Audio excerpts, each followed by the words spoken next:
grad. I'm sorry, I did forget earlier again. Okay. Please continue, sorry.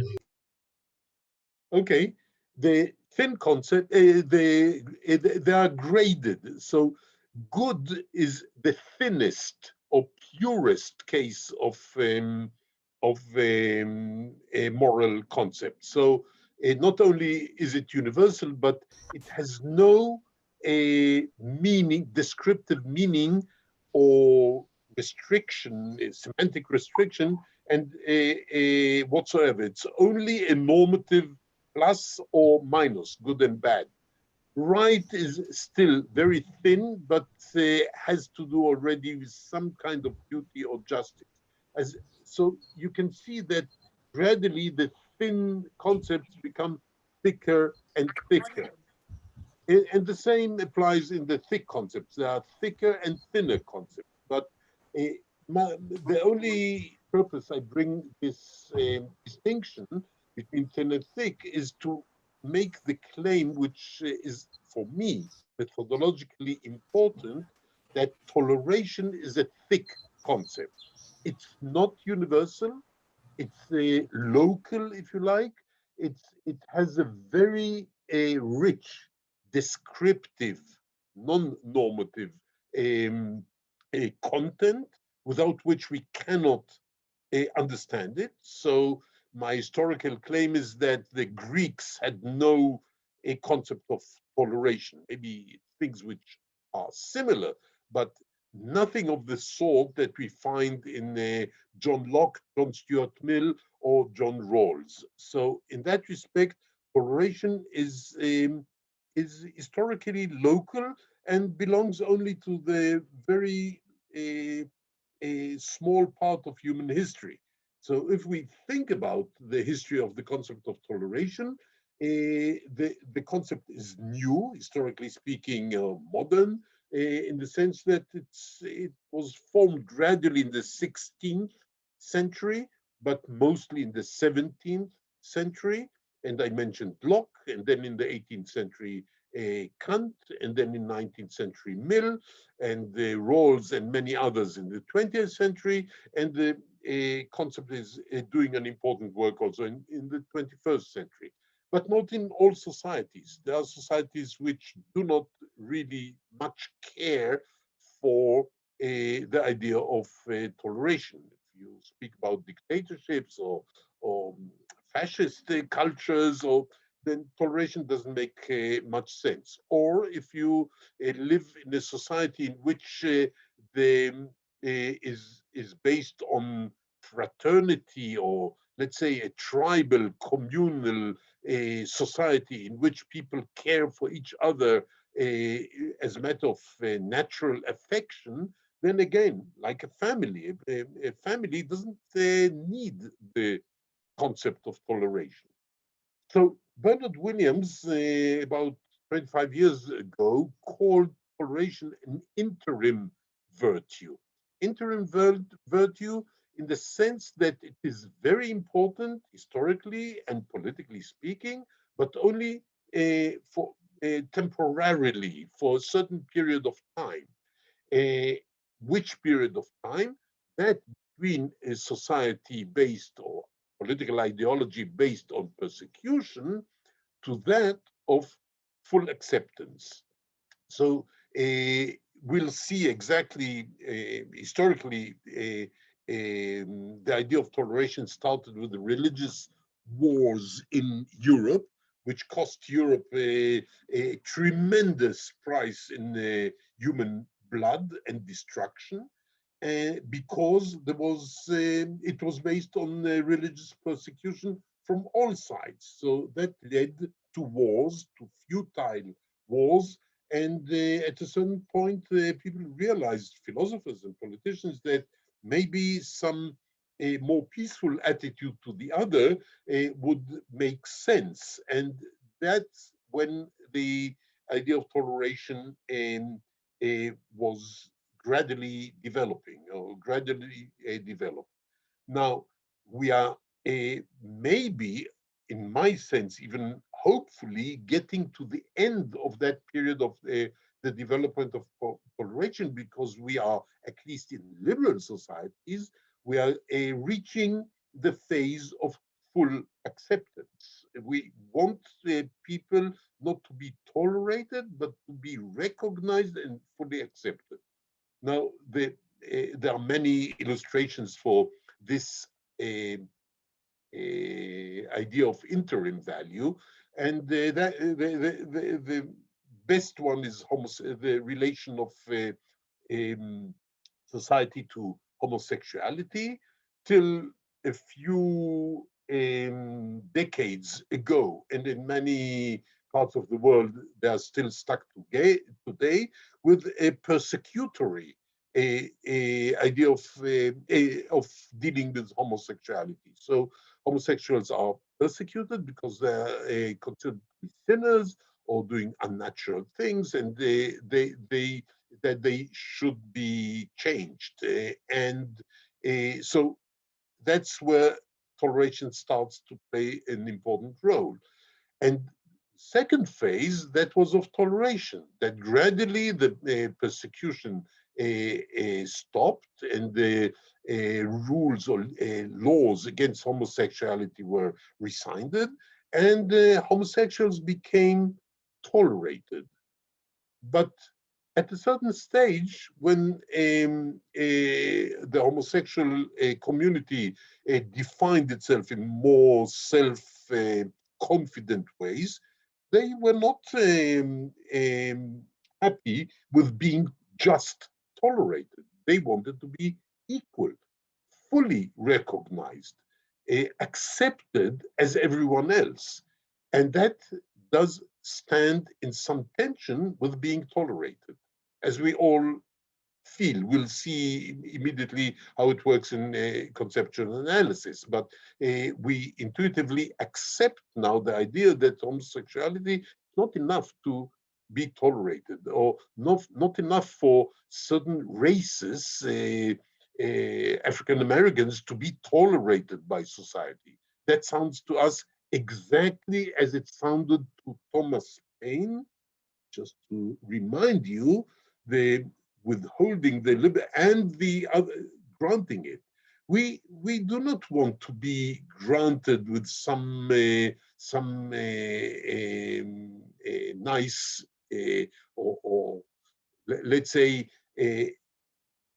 avoiding violence against us. We want to be fully recognized as matter of rights. So we are reaching, if I'm correct, it may be not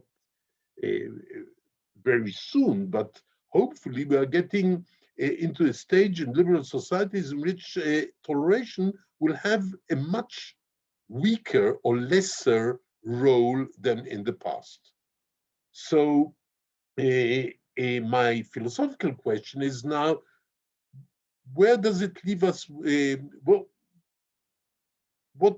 what room does it leave for toleration today? And after being skeptical about the room it leaves us, I'll say a few words at the end of the presentation about where there is still room for toleration and will be. So my negative method, as you can immediately see from the slide on your screen, is that if we draw a rough map of the semantic field of toleration and look for a close or cognate concepts with which we usually associate, or sometimes even try to define by them, toleration, we can have a list. This is not an exhaustive list, but as you can see, toleration is sometimes was associated with indifference, where we do not care about the other religion, so why should we persecute it? So we'll tolerate it, yes? Or restraint, we want to persecute them, but this has bloody consequences for everyone, so we should restrain ourselves. Or skepticism, yes, we do not know, we don't really know the truth, so there's no rational basis for toleration. Compromise is a kind of a toleration. Toleration is kind of compromise. I don't like you, but I'll compromise. I'll live next to you. Coexistence, open-mindedness, condonation, respect or respect for rights. This will be the most important one, which I will have to deal with. Pluralism. In pluralistic society, we are tolerant. In a monolithic society, we can be intolerant. State neutrality is often associated with a tolerant, a tolerant regime. Indulgence, even politeness and considerateness, in everyday life, in small matters, is a kind of tolerant view about judgment, about the others, and grace, agnosticism, and you can add to this list as many concepts as you like or you associate with. Now, if I want to make some order into these many concepts, some of them are cognitive, like as you can see on the slide. Some of them are more pragmatic. Some of them associate a toleration with some psychological inclination or virtue. Some of them are moral, like charity, grace, and some of them, maybe today the most important, are political, like respect for neutrality and a respect for rights and state neutrality, or even personal neutrality. Now, the method I suggest, this is all in a telegraphic way because I do not want to take too much time and leave enough time for discussion. What we can do now as philosophers is to try to define the essential factors or components of toleration and then see whether all these cognate concepts which we just mentioned satisfy these conditions or not, and see whether toleration can be defined or identified with any of them. Now, the 5 components, this is not my invention. In some kind of this list exists in every paper or book on toleration, so the variations are only small. There's the factor of objection. If toleration always consists of a objection or opposition to either a belief or a certain behavior of another person. Now, some theorists, and I agree with them, say that the objection has to be justified or objective, have objective grounds. Because if I object to living next to someone with with another color of his or her color, that's not an objective or rational or justified objection. And if I say that despite the fact that I object to living, I will tolerate them, I will live next to them, that's not considered toleration as a value, at least. So the objection must be justified. Then there must be accommodation. Although I object to it and I strongly dislike it, I live up with it. I choose not to intervene, and choice is important here, as we'll see immediately. So that is toleration, the restraint of a decision to live up with someone or not to interfere, not to exercise power, to silence or to intervene physically. But the third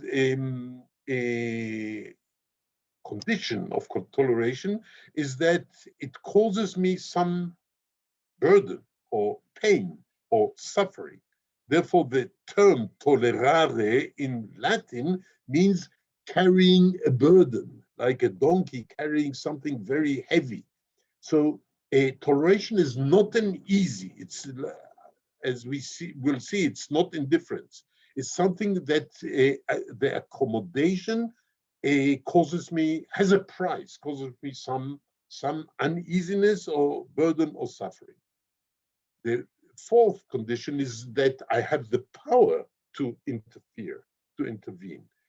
Because if I don't have the power, I cannot be said to be tolerant to others. Think of a slave who opposes or dislikes the master, but decides that he has no choice but living up with it, and it causes him pain. But we cannot say that the slave tolerates the the master, or we cannot say that this subject it tolerates the king, or the citizen tolerates the dictator. Yes, because in toleration there is some kind of vertical asymmetry. There's one party which can tolerate the other, but not the other way around. And the asymmetry is caused by the difference in power. Finally, there's the condition of a principle or reason or intention behind not intervening. So if I don't care to intervene, if I say, well, I don't know, or I don't have time for it, or maybe I have the power but not enough power, etc., and I forget all about it, then it's not considered toleration. Although I didn't interfere with the disliked behavior or belief, I cannot be said to tolerate it. The toleration has to be a considered judgment, its choice or decision, backed by a moral principle. So here, these conditions create what is considered called the paradox of toleration, because how can I agree as a matter of choice, of rational choice or principle, to avoid interfering with something which I have objective reasons not to accept? So there's, on the one hand, non-acceptance of an objectively wrong behavior of another. On the other hand, there's a principled decision or reason to accommodate it, to live with it. And that creates a tension, often called a paradox of toleration, which is the matter to be solved, as we'll see towards the end. Now, we can see immediately now why the cognate concepts of all the big list, unsystematic but rich list of concepts associated with toleration cannot be really considered as cases of toleration. So if we start with the cognitive examples, relativism, open-mindedness, skepticism cannot raise real objection, because if the objection has to be real, I think you are wrong in your beliefs and behavior, then I cannot say I'm a relativist, because if I'm a relativist, there's a way in which you cannot be said to be wrong. If I'm open-minded, then I have to try to see your point, although prima facie, I don't see it. But then if I'm skeptical, again, I'm not absolutely sure with my own views, so I cannot be certain regarding my objection to your views. So that's for the cognitive.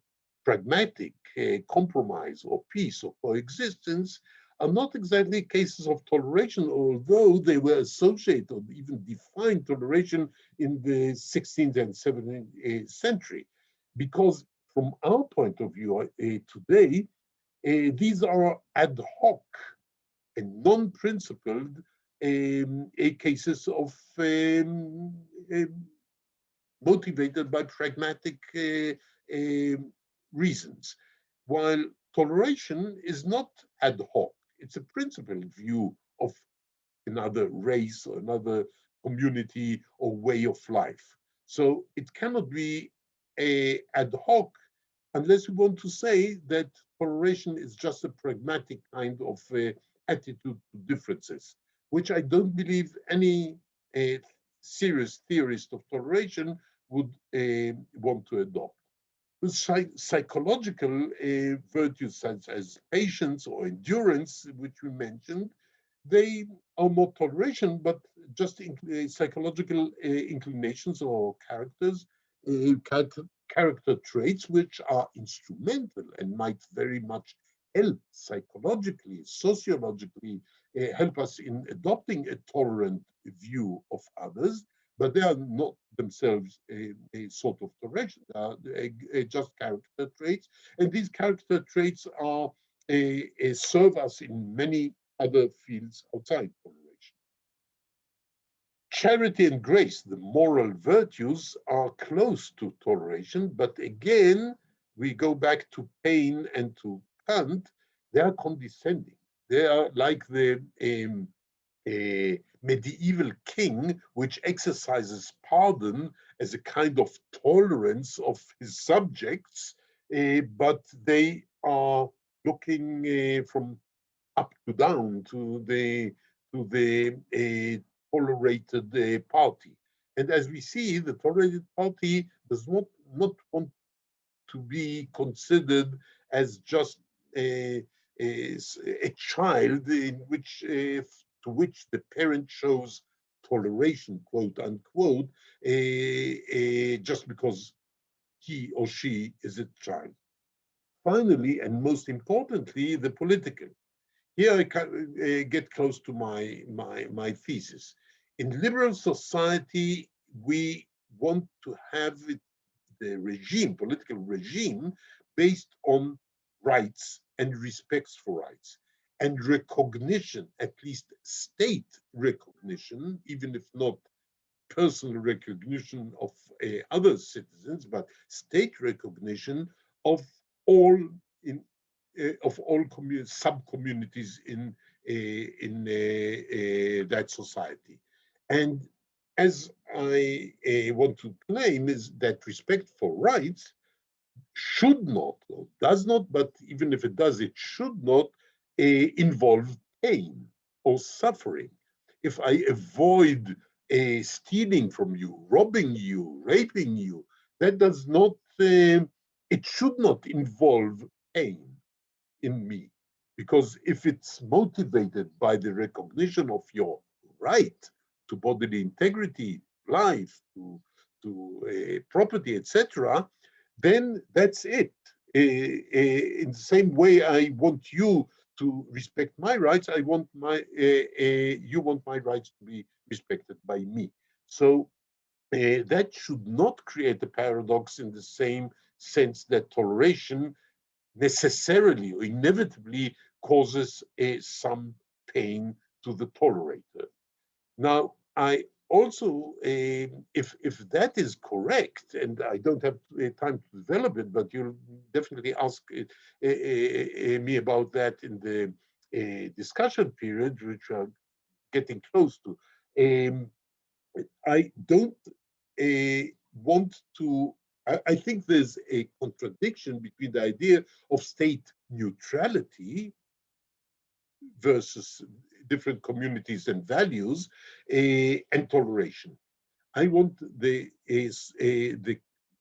my government, my parliament, my judges, the police, all state organs, I want them to respect the citizens' rights rather than show tolerance. So I don't want judges to be tolerant to criminals or to people who appear before the court. I want them to exercise the law, respect this suspected party's rights rather than be tolerant with them. Because toleration is something personal, as we'll see, and it cannot be universally applied.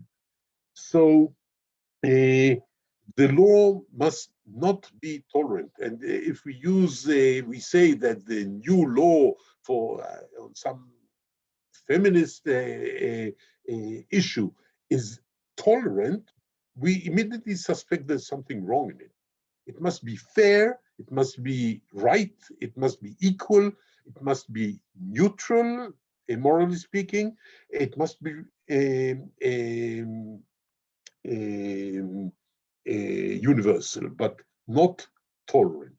So I come now to the final. I'll use only really 3 minutes, 4 minutes to express my view of what's left in a liberal society more than an interim value, because you understand that I follow Williams in saying that we are in the process, we have not reached the liberal ideal or utopia of a society based solely on citizens' rights and justice, and that we still have some need, unfortunately, to toleration.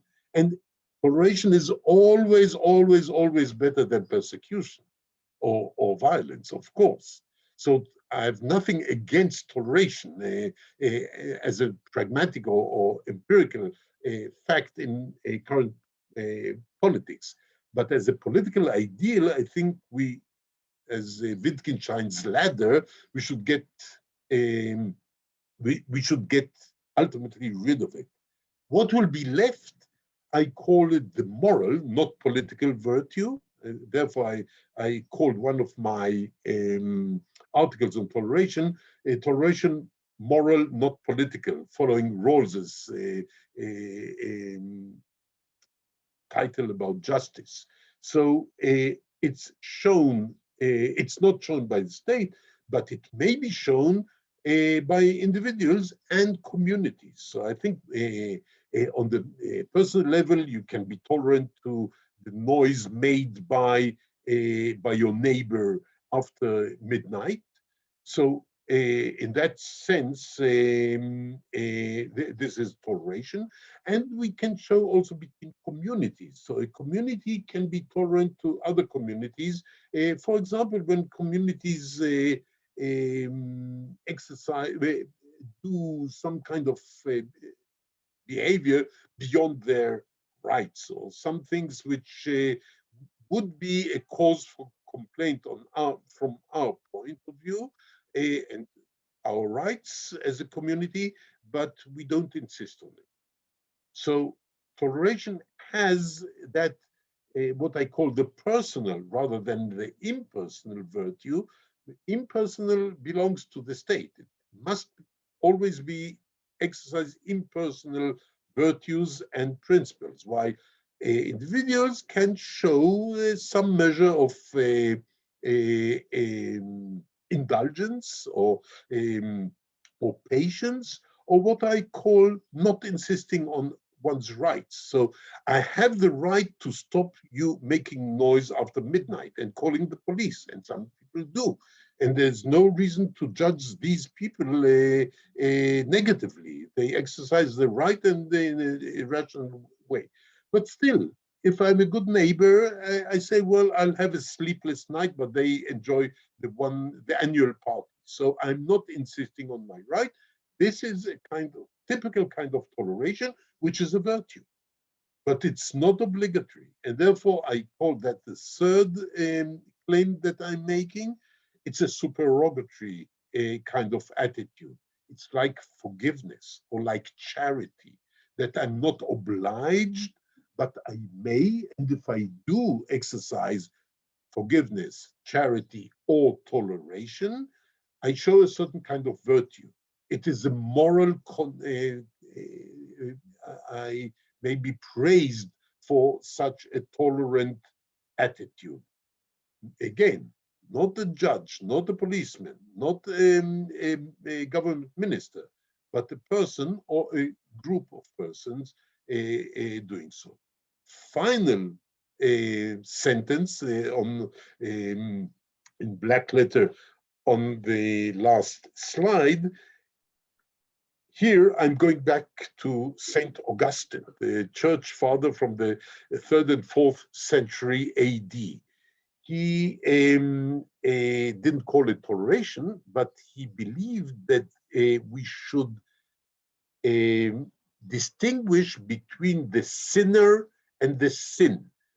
We should not tolerate in our sense. We should persecute or try to abolish the sin, but we should have a different attitude to the sinner, because the sinner can change his mind, and we want him or her to change his mind. And we want to first to understand why he or she is sinning. So the same, I think, applies to toleration, and that is, in again, a very schematic way, my proposed solution to the paradox of toleration. How can we tolerate an intolerant person, behavior or belief?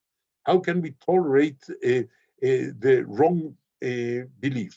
So the paradox is that we don't tolerate the belief, we tolerate the person holding the belief, with the ability to distinguish between the two, because the believer has a certain reason or excuse to hold the belief. He or she were brainwashed or born into that religious community which holds irrational, dangerous, or fanatical views. But in many cases, there is some normative or moral logic in tolerating the person, even if we object and strongly and objectively reject the belief or behavior that this person is holding. So this is what is left, in my view, for toleration, and this is a good place to open the discussion. I think we have about Dora, since we started 8 or 10 minutes later, so maybe we should leave another 20 minutes for discussion now. Yes, we can certainly have 20 minutes for discussion. Thank you very much for your lecture now. We have first question in chat, so I will, can you see the chat? I will open the chat more. What the chat? Huh? Yes. I missed it. Oh, here, chat. I see 14 chats. Okay. Does everyone see the chats, or Dora, Yes. do you want to repeat what's written in the chat? Well, I can read the first question from the chat. Okay, good. So now, knowing that there is a strong moral distinction between toleration and social political recognition, how exactly do these two fit into larger picture of modern progressive liberal society? In particular, is it morally justified to allow, say, recognition to triumph over toleration? I think it's a big challenge, because recognition is of traditionally persecuted or discriminated groups is not an easy change.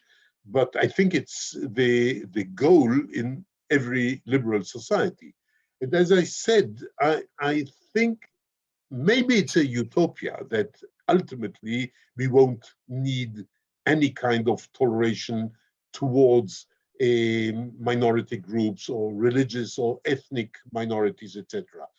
But I think that, again, politically, I want to stress, politically, I think we have always to strive towards it. And I think we are not that far. I think most liberal, if you choose whatever society in the world, country in the world, you believe is closest to a liberal regime.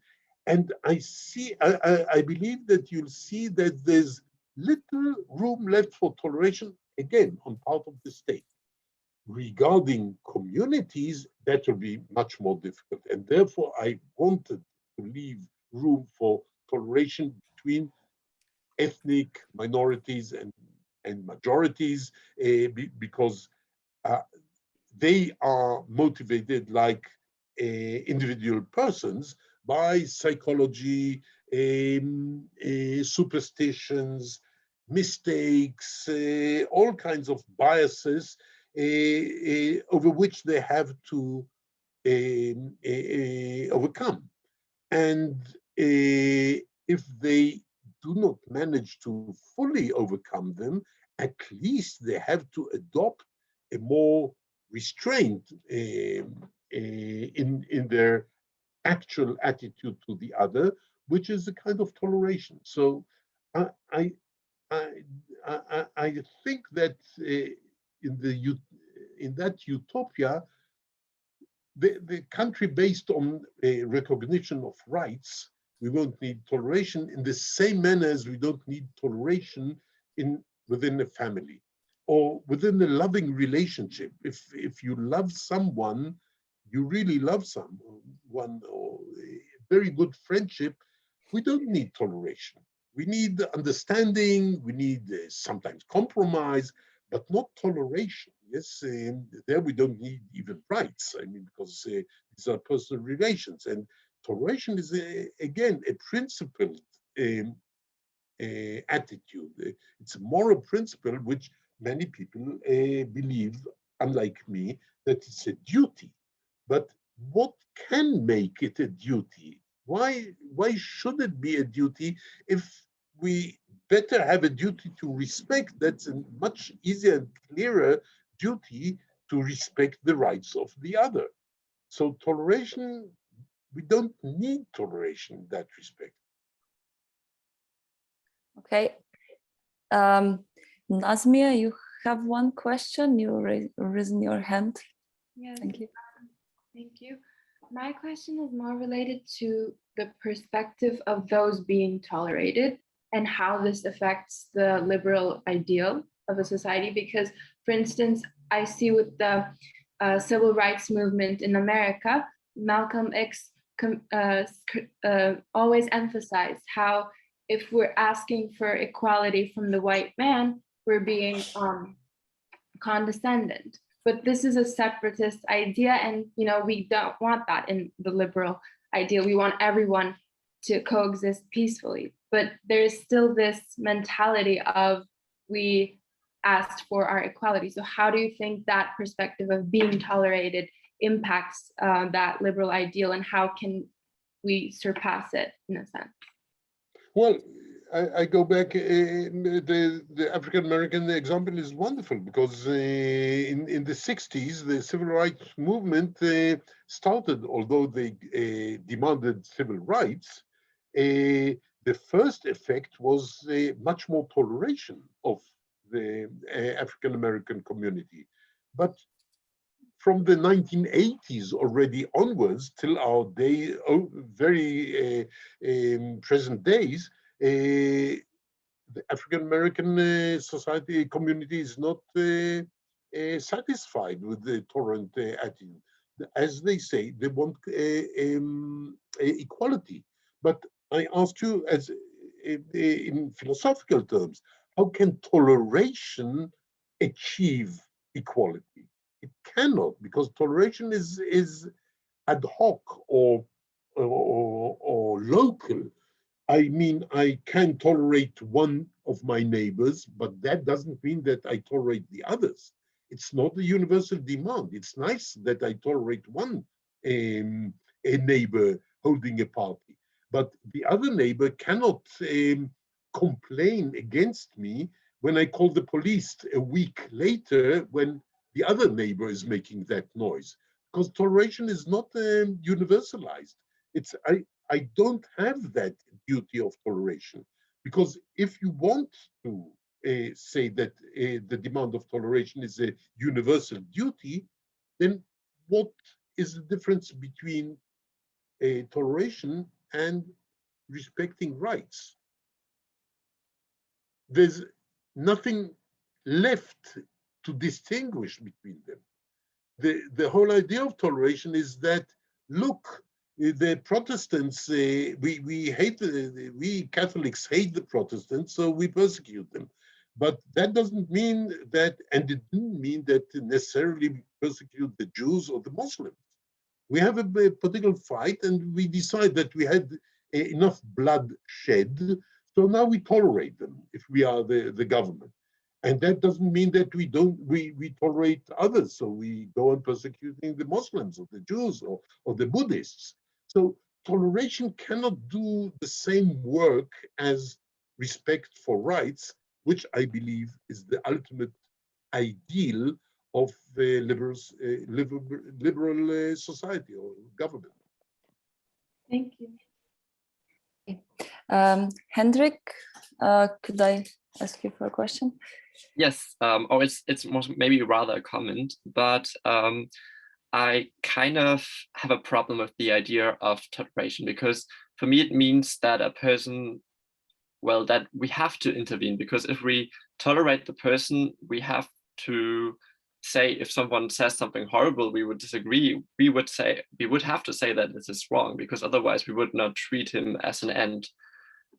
So I would like to ask, can toleration ever be good if we want to treat people as an end? I'm not sure I got the last sentence, the very last sentence of your question. If toleration can ever be good if we want to treat people as an end and not as a means. Well, here you seem to contradict yourself, the first part of your question. That's why I was wondering. Let's start with the first part.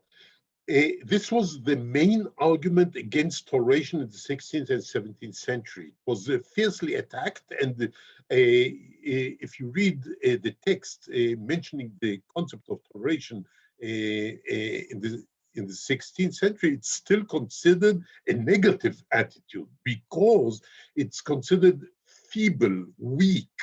You don't have enough power to stand or insist on your beliefs. So, and you make compromises, and you're not absolutely sure with your religious beliefs or practices. So toleration was attacked as for the same reason that you mentioned in the first part of your sentence, that how can it be that if you are sure that the Catholic way is the only way to salvation, how can you not interfere with the other ways which might end up in hell, bring people to hell?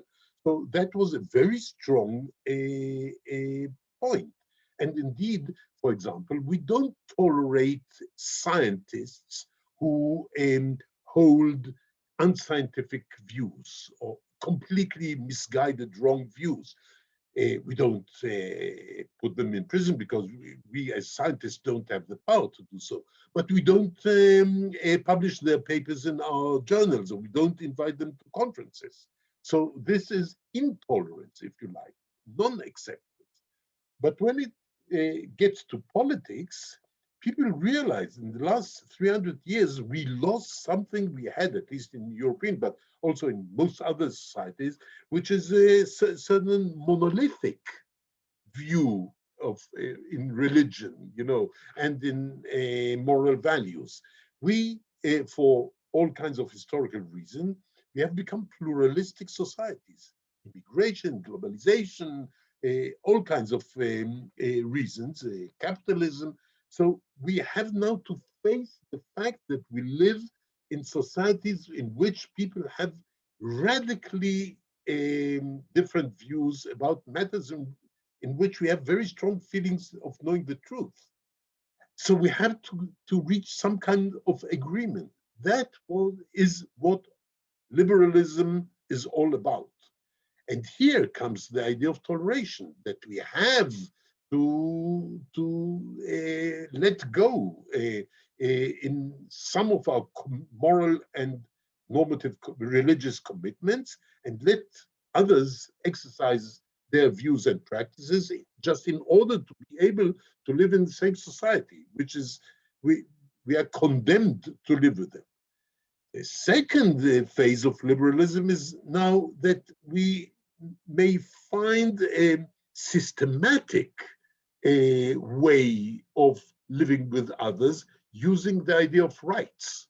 The idea of rights is exactly the idea which separates, to what you call in the second part of your question, human beings as ends in themselves, which gives them exactly the basis for all their rights, and separate it from their substantive views in matters of religion and morality. So that's why I said that I think that you yourself made the distinction between morally wrong views and the idea of human beings as in themselves, which again recapitulates the Augustine, distinguishing between the sinner and the sin, between the moral agent as end in itself and the moral views or practices. Okay. Does it make sense? Yes, I guess it does. Thank you. If not, Well, everything is still open for discussion. Well, I'm not. I mean, I think I think you have a duty to tell someone that you disagree just because you have to treat him as an end. And if you would ignore that he says something wrong, you would just. Oh, I see. So I missed some of your intention that you have a duty to tell him. That might be true, but that's not it doesn't have to do much with toleration, because toleration has to do with intervening, interfering, or preventing someone, or exercising physical power or a law against it. And you don't mean that. So I tend to agree that if you don't, yes, maybe even as scientists, we have a duty to try to prove to those who believe still that the earth is flat. Some people still, that we have a duty to enlighten them because they are ends in themselves. So, or especially if it has to do with salvation, if you believe that this person is going to hell, you have to tell him that, well, be careful. Yeah, okay. This I perfectly agree. Okay, thank you. Michal, can you give us your question? Okay, I've got a couple of. Do we have still some time? Okay. Yes, we still have time for your questions. Okay. I've got three commentaries as are questions at the same time. The first one is you declared, and it was nice to hear that after all you are pragmatic. But I would say that the chief tenor, okay, I could hear in your lecture was, after all, referring permanently to some ideal of liberal society. And as you know, these are kind of the key word, but I would say that the same dim, incomplete as the very concept of toleration, okay, because it's not completed projects simply. And as we can see, most of the liberal society are to the disappointing degree, okay, imperfect, simply. So that's the first remark of mine, that don't you think that we should take under our consideration more this aspect of reality? Of course, I appreciate modeling, okay, and a kind of the speculative reflection, but still, as it is with the matter of respect for right, we should respect sharp edges of reality we have now. And there's so many conflicts around, as you know, some of them are really disastrous, right, that it must be considered. So that's the first one. And then the next one is quite connected with these, because you chiefly presented I would say philosophical ideas, right? And still being with the reality, have you ever, or made research or tested the usage of these words from the semantic point of view. So where you've got a lot of utterances, people around the world, not only philosophers, because I believe it's crucial simply what, average man can understand under this term. So that the second point and the third point is connected with this sharp separation in your lecture between moral, personal versus law and impersonal. I would say that it's, in my opinion, it seems to be a bit too strong. Still, there are very strong struggles whether the origin of the law are some moral principles or not, simply, and it should be strictly formal, etc. And it's seen, for example, in the fact that all codes of law are usually somehow delayed, I would say, considering the hot issues of morality in the public realm. Thanks a lot. Lecture was great. Great, thank you very much for very important questions, and I don't have full or satisfying answers to all of them. I agree that well, I'm philosophizing because I'm a philosopher. So I'm not a sociologist and I'm not a politician, not even a political theorist. So my intellectual commitment is really to conceptual analysis or to trying to justify certain normative theories or ideal. And therefore, I take 100% your use of the term modeling. This is a project of modeling. I perfectly agree. And here I mix the answer to your first question with the second. It's definitely the case that human beings, people, citizens, ordinary citizens, non-philosophers, understand something much wider in the term toleration, in the word, as you said, and that the word is used much more liberally now, in the sense of freely, yes, than we philosophers try to do. And I have no quarrel with it, because in the sense if you ask me as a citizen, again, in a country which is in such a bad need, much worse than most democratic societies in the world. We in Israel need so badly more toleration.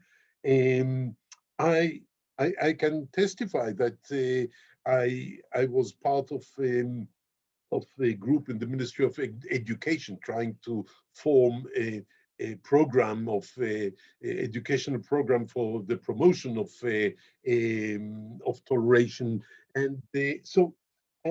And in other political struggles, which come under the cover of the term toleration. So, as a citizen, as a pragmatic citizen, I think the idea of toleration has a lot of rhetorical, let's say, rhetorical power, and I'm for using concepts in a rhetorical way, as long as from the moral point of view, it's beneficial in my view.